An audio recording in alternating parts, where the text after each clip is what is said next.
మన VVIT university, absolute discipline, absolute education.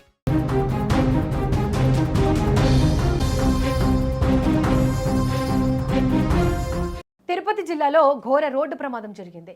Pakala మండలం గాదంకిలో లారీని ఆటో ఢీకొట్టింది. ఈ ప్రమాదంలో నలుగురు మృతి చెందారు. బెంగళూరు నుంచి శ్రీకాళహస్తి వైపు కలప లోడ్తో ఓ లారీ వెళ్తుండగా అదే మార్గంలో చిత్తూరు జిల్లా యాదమరి మండలం పెరుమాళ్లపల్లి నుంచి తిరుపతిలోని బంధువుల వివాహానికి 11 మందితో కూడిన ఆటో బయలుదేరింది.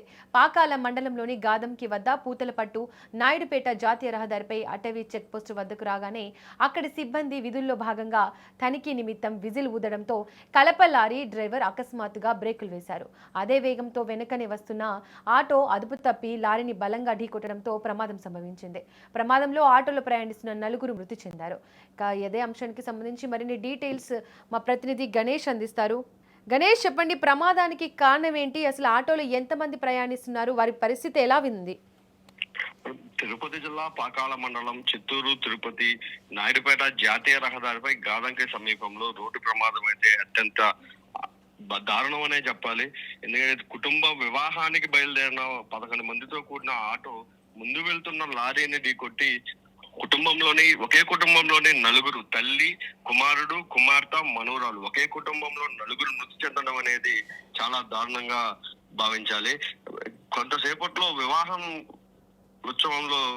వివాహ మహోత్సవంలో పాల్గొని ఆనందంగా గడపాల్సిన కుటుంబం నలుగురు మృత్యువుతో తీవ్ర ఆవేదనకైతే గురవుతుంది. ఆటోలో మొత్తం ఎంతమంది ప్రయాణిస్తున్నారు గణేష్?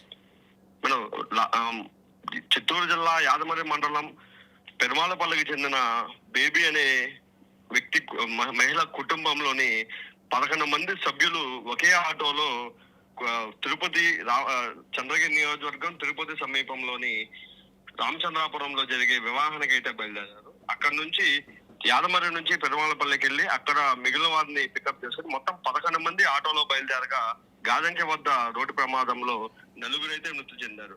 మొదట స్పాట్ లోనే 2 మృతి చెందగా మరొకరు అక్కడ నుంచి తిరుపతి రుయా హాస్పిటల్ తరలించే క్రమంలో ఒకరు మృతి చెందారు. హాస్పిటల్లో చేరుకున్న తర్వాత మరొకరైతే మృతి చెందిన పరిస్థితి ఇక్కడ నెలకొంది. ప్రమాదానికి కారణం ఏంటి? ఆటో ఓవర్లోడా లేకపోతే లారీ తప్పిదమా? సాధారణంగా జాతీయ రహదారిపై అత్యంత వేగంగా వాహనాలు అయితే వెళ్తుంటాయి. ఇందులో గాదంకి సమీపంలో ఫారెస్ట్ చెక్ పోస్ట్ అయితే రోడ్డు సైడ్ ఉంటుంది.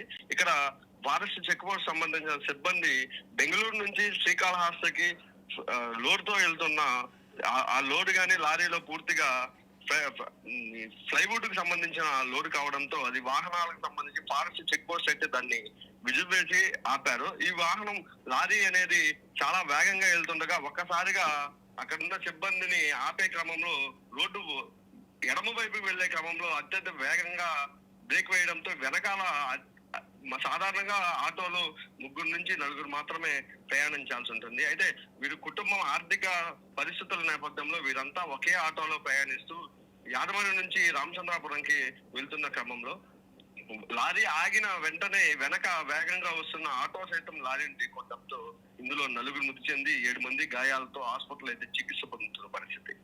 గణేష్, ఈ జాతీయ రహదారులపై ఓవర్లోడ్ తో వెళ్తున్న ఆటోలను అధికారులు ఎందుకు నియంత్రించలేకపోతున్నారు?